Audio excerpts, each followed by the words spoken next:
And then I took my spear and I chucked it, and it started freaking the out. The thing just glitched all over the map. It was flying around. These games are all about immersion, and if you don't feel immersed in the world, if I'm sticking my head into a fish's ass and seeing out of his eyes because I can't kill him, that's immersion breaking.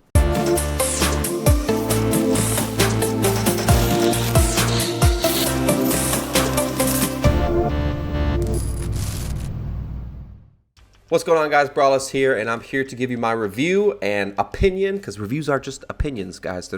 It's not the end-all, be-all, whatever I say about the game, so just remember that. Of Stranded Deep. This game came out actually on Steam, early access in January 2015. It was developed by Beam Team Games and Fun Labs, and it was just ported over to the consoles, PlayStation 4 and Xbox One. Now I'm reviewing the Xbox One copy because I had this game on my wish list on Steam for the last few years and just never got around to it because I was busy playing other things and I wanted to wait until it was a little bit more polished. Based on the Steam reviews, it needed some more time in the oven. So I had the bright idea, the smart decision to pick it up on Xbox because I figured it would be more polished. Let's get into it. So let's get into it. What is Stranded Deep? Stranded Deep is another survival game, crafting game where, much like The Forest or Subnautica, those types of games, your plane crashes and you end up on a deserted island. Your mission then is to find your way off the island. First of all, to go into different islands, and then also, escape and get back to your home, wherever the hell that is. There isn't really a backstory. You're just a dude who apparently is on a plane by himself. And it crashes, and you're left for dead. From there, it's your typical survival experience. I mean, you start out with nothing. You pick up a rock, you sharpen it, you turn it into a small cutting tool, then you use that to cut some grass, and then you create a blade, and then you use the blade to hack up coconuts so you can drink them and survive, and then you craft an axe, and then you craft a pick, and then you start mining, and then you start building a base. So it's your typical survival experience. Now, that's not a bad thing. I love survival games, guys, and most of you guys that follow this channel and watch my reviews know that I love survival games. One of my favorite games of the last generation, or this generation, sorry, was Subnautica. It was something I went into completely blind. I loved it.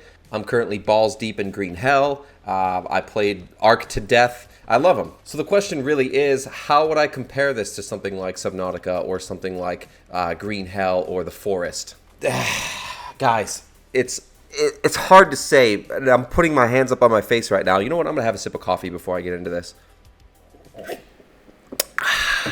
This game has potential, guys. It really, really does. The biggest problem I have with Stranded Deep is that the world that you're in is like, you start on a small island, and then you got to hop over to another small island, and then you hop over to another small island, and there isn't much going on any of the islands. There's a couple resources on one island that you won't get on your main island, and then you hop and you skip to the next one, rinse, repeat, and a lot of time is spent just kind of floating there. And I built a raft that had a sail, it had a rotor, it had an anchor, and like you spend a lot of time just kind of sitting there waiting for to get to the next island, just to find out that there isn't really anything there that you need, or nothing with the story that you need there. And then you move to the next one, and I found a big boat that had the airplane on it that you need to take to escape and essentially beat the game. And that's not a spoiler, guys, at all, but the journey to get all this stuff is the spoiler. But for the most part, I just kind of found myself fighting against starvation and thirst all the time, and just kind of having to always go back or just hop onto another island real quick just to eat. And there wasn't any, it was a lot of just wasted time. It was a lot of padding. Whereas you have something like Subnautica where you can build a base, and then you have, infinite resources all around you. There's not a lot of just sitting there waiting. Same with The Forest. You could build a base and then run out and go hunting. It just was like boring. And then when I need to eat, I go underwater, and there's only like a handful of the fish that actually are floating around that you can hunt. Like, dude, there's a giant fish the size of a f***ing horse that you can't even interact with. You can't even kill it. You can't eat it. Like, I went up to it with a blade and was trying to strike it, and even tried with a spear, and my dude was clipping through the fish. I can put my head through the fish's stomach and see its innards, but I can't kill it and eat it. That's not in the game's code. It wasn't written that way. Not to mention, the main antagonist in the game is a shark that just kind of trails behind you when you're rowing your boat and doesn't really do shit. And half the time I'm swimming around, he doesn't even attack me or even acknowledge me. He just kind of swims around. But there are these little like mini baby sharks, and you can't kill them either. Like, what? What? Why? Now, I get that console players are getting an earlier build of the game, and I haven't even looked into whether you can still kill them or not on PC, but that is just... These games are all about immersion, and if you don't feel immersed in the world, if I'm sticking my head into a fish's ass and seeing out of his eyes because I can't kill him, that's immersion breaking. Anyway, so I got a little base built up, right? I had like my cooking station, I had my 3-4 crafting stations, I had a little garden where I was doing some gardening, and then I decided to go out a little bit. I wanted to start exploring the world, maybe build my raft up a little bit more, and progress in the story. So I did exactly that. I hopped on my raft, I hopped to another island, and I found a few different buoys and a few different tires that you can use to actually use as flotation devices underneath your ship. Buoys for your ship essentially to keep it up, and then you build on top of them so you can expand the base of your ship so you have more walking room, storage room, and whatnot. Now on this island I found a pig, and I was like, oh, a pig. They've got to give you a good size medium meat to cook, something that'll fill me up, maybe some leather if I skin them correctly. So I crafted a spear real quickly. I walked up to the pig and I started poking at it. I was like, pop, pop, pop. And then I took my spear and I chucked it, and it started freaking the out. The thing just glitched all over the map. It was flying around. It was like Super Stretch Armstrong, except his whole body was like stretched all over the place, and it was flying around the beach. And I took out my knife and I was trying to skin it just to hope that I could get something from it. But nope, that was a waste of a spear, a waste of time. So I said, whatever, dude. You know what? I'm starving.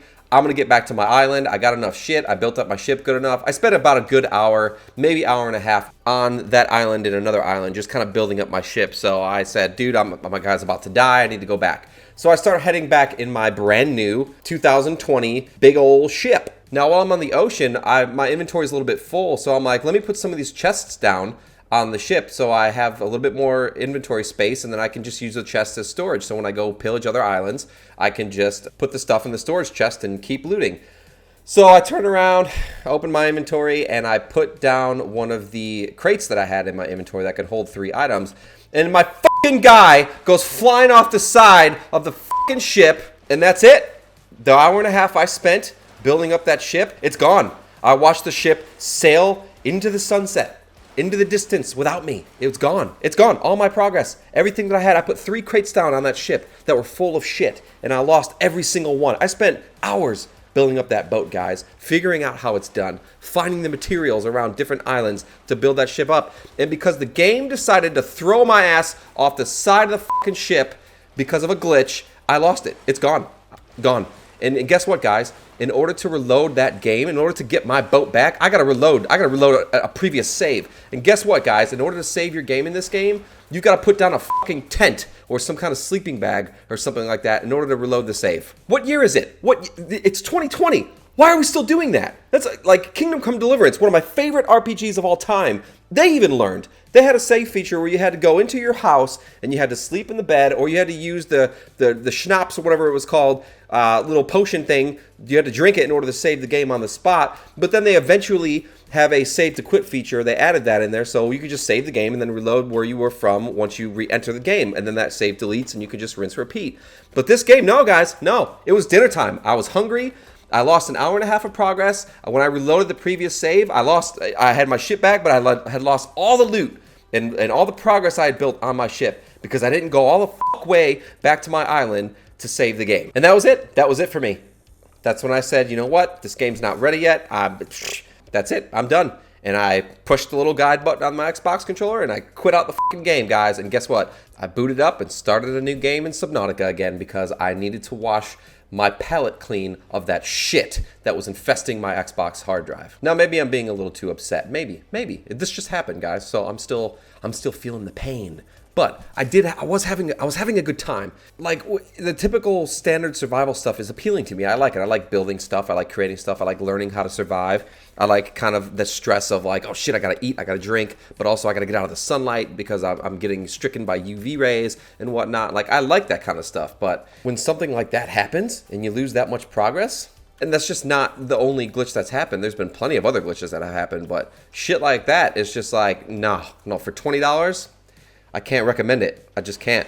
Especially when Subnautica is on there for free, and there are plenty of other survival games on the way or currently on the platform or even on Steam that you can play.